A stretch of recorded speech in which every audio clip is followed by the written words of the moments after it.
এবং মাইনরের সাথে সাথে যারা ডিএসসি বিষয়টি নিয়েছ তাদের জন্য এই সাজেশনটি তোমরা পড়বে। তো সবার প্রথমে মান 12 জন্য যে প্রশ্নগুলি পড়বে, 1 নম্বর প্রশ্ন, প্রাচীন ভারতের ইতিহাস রচনার ক্ষেত্রে সাহিত্যক উপাদানের গুরুত্ব আলোচনা করো। প্রাচীন ভারতের ইতিহাস রচনায় সাহিত্যক উপাদানের গুরুত্ব আলোচনা করো। 2 নম্বর প্রশ্ন, প্রাচীন ভারতের ইতিহাস রচনায় প্রত্নতাত্ত্বিক উপাদানের গুরুত্ব আলোচনা করো। এই যে দুটো প্রশ্ন রয়েছে, এই দুটো প্রশ্ন তোমাদের খুব ভালো করে পড়তে হবে। এখান থেকে একটি প্রশ্ন পরীক্ষায় অবশ্যই থাকবে, হয় প্রাচীন ভারতের ইতিহাসের উপাদান সাহিত্যক অথবা প্রত্নতাত্ত্বিক। 3 নম্বর প্রশ্ন তোমরা পড়বে, হরপ্পার নগর পরিকল্পনার প্রধান বৈশিষ্ট্যগুলি আলোচনা করো। হরপ্পার নগর পরিকল্পনার প্রধান বৈশিষ্ট্যগুলি আলোচনা করো। 4 নম্বর প্রশ্ন তোমরা পড়বে, হরপ্পা সভ্যতার পতনের কারণগুলি আলোচনা করো। হরপ্পা সভ্যতার পতনের কারণগুলি আলোচনা করো। এই নগর পরিকল্পনা এবং পতন থেকেও তোমাদের একটা প্রশ্ন পরীক্ষায় অবশ্যই থাকবে। এরপর 5 নম্বর প্রশ্ন তোমরা যেটা পড়বে, বৈদিক যুগের সামাজিক অর্থনৈতিক অবস্থা আলোচনা করো।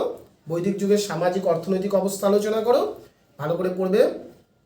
6 নম্বর প্রশ্ন তোমরা যেটা পড়বে সেটি হচ্ছে মগধের উত্থানের কারণগুলি আলোচনা করো।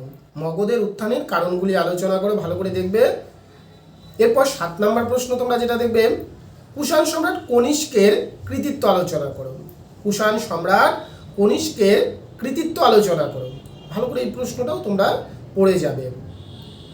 এই যে 7টা প্রশ্ন আমি বললাম, এই 7টি প্রশ্ন তোমরা পড়ো, এখান থেকে অবশ্যই তোমরা কমন পেয়ে যাবে। এরপর মান 6-এর জন্য আমরা কি দেখব, মান 6-এর জন্য তোমরা সবার প্রথমে যে প্রশ্নটি পড়বে সেটি হচ্ছে নব্য প্রস্তর যুগের এবং প্রাচীন প্রস্তর যুগের যে বিভিন্ন বৈশিষ্ট্যগুলো রয়েছে। প্রাচীন প্রস্তর যুগ এবং নব্য প্রস্তর যুগে যে বিভিন্ন বৈশিষ্ট্য সেগুলো তোমরা ভালো করে পড়বে, থাকবে পরীক্ষার প্রশ্ন। এরপর তোমরা পড়বে হরপ্পার ধর্মীয় জীবন। হরপ্পার ধর্মীয় জীবনটা দেখবে। 3 নম্বর প্রশ্ন, বৈদিক যুগের নারীদের অবস্থা। খুব ভালো করে এই প্রশ্নটা পড়বে, বৈদিক যুগের নারীদের অবস্থা ভালো করে দেখবে। 4 নম্বর প্রশ্ন তোমরা কি পড়বে, সঙ্গম সাহিত্য। সঙ্গম সাহিত্যের ওপর একটি টিকা লিখো, ভালো করে এই প্রশ্নটাও তোমাদের পড়তে হবে। এরপর 5 নম্বর প্রশ্ন তোমরা যেটা পড়বে, গান্ধার শিল্পের ওপর একটি টিকা লিখো। গান্ধার শিল্পও ভালো করে পড়বে। 6 নম্বর প্রশ্ন তোমরা পড়বে, আলেকজান্ডারের ভারত আক্রমণ।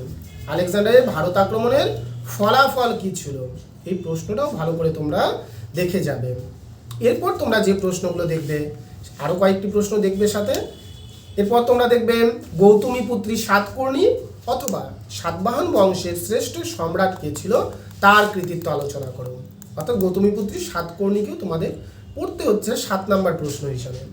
এরপর 8 নম্বর প্রশ্ন তোমরা কি দেখবে, 8 নম্বর প্রশ্ন তোমরা দেখবে হচ্ছে গিয়ে যে বৈদিক যুগের উপর থেকে আমি ধর্মীয় জীবনটা বললাম, তোমরা দেখে যাবা ধর্মীয় জীবন, মহিলাদের অবস্থাটা বলেছি।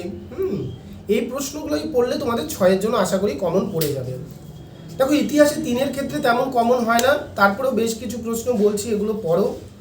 যেমন কৌটুল্যের অর্থশাস্ত্র দেখবে, মেগাসথেনিক্সের ইন্ডিকা দেখবে, টিকা লিখো পুরাণ, টিকা লিখো ত্রিপিটক, ভালো করে পড়তে হবে।